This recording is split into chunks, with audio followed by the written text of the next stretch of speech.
వర్సిటీలో అధ్యాపక నియామకాలపై హైకోర్టు ఇచ్చిన తీర్పుపై అధికారులు మల్లగుల్లాలు పడుతున్నారు.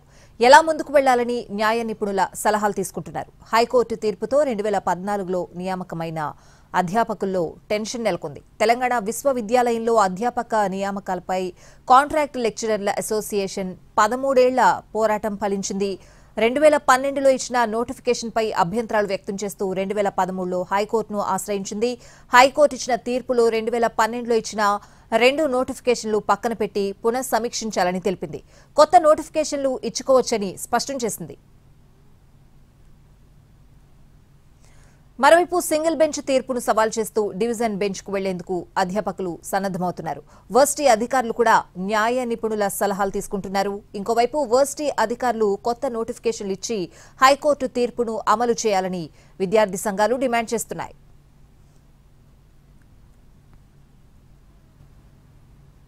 తెలంగాణ యూనివర్సిటీకి సంబంధించింది నిన్న హైకోర్టు తీర్పు ఇవ్వడం జరిగింది.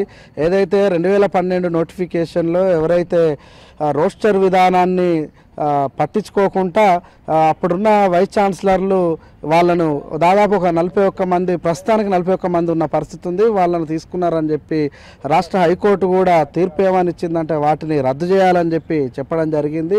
దాంతోపాటుగా ఏదైతే రోస్టర్ విధానం పాటించకపోతే వారిపైన చట్టపరంగా చర్యలు తీసుకోవాల్సిన అవసరం ఉంది, రద్దు చేయాల్సిన అవసరం కూడా ఉంది. నూతన నోటిఫికేషన్ కూడా ఇప్పుడున్న వీసీ గారు ఇవ్వాల్సిన అవసరం కూడా ఉందని చెప్పి మేము ఎస్ఎఫ్ఐగా భావిస్తున్నాం.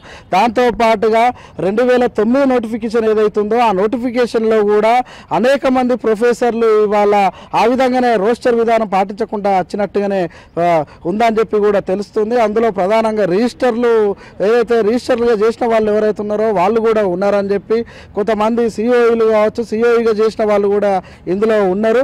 అయితే మొత్తంగా ఈ నోటిఫికేషన్ల పైన ప్రభుత్వం కూడా పట్టించుకోవాల్సిన అవసరం ఉంది. పాలక మండలి ఇప్పటికి కూడా లేని పరిస్థితి ఉంది. పాలక మండలి సమావేశాలు జరగడం లేదు.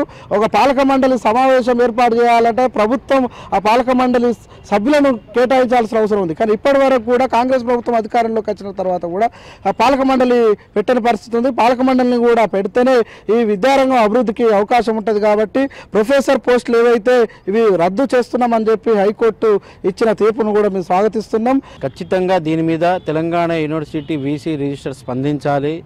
అంటే ప్రొఫెసర్ స్థాయిలో ఉన్నటువంటి దాంట్లోనే అక్రమాలు, అవినీతులు జరిగినప్పుడు ఇప్పుడు ఉన్నటువంటి విద్యార్థులకు వాళ్ళ నాణ్యమైన విద్యను ఏ విధంగా అందిస్తారని మేము ఏఎస్ఎఫ్ విద్యార్థి సంఘంగా ప్రశ్నిస్తూ ఉన్నాము. ఖచ్చితంగా ఏదైతే ఈ రోస్టార్ విధానాన్ని తొంగలో తొక్కి భర్తీ చేసినటువంటి పోస్టులు ఏవైతే ఉన్నాయో ఈ పోస్టులను హైకోర్టు రద్దు చేయాలని చెప్పింది. కాబట్టి దీని మీద వీసీ రిజిస్టర్ స్పందించి ఏం చర్యలు తీసుకుంటారు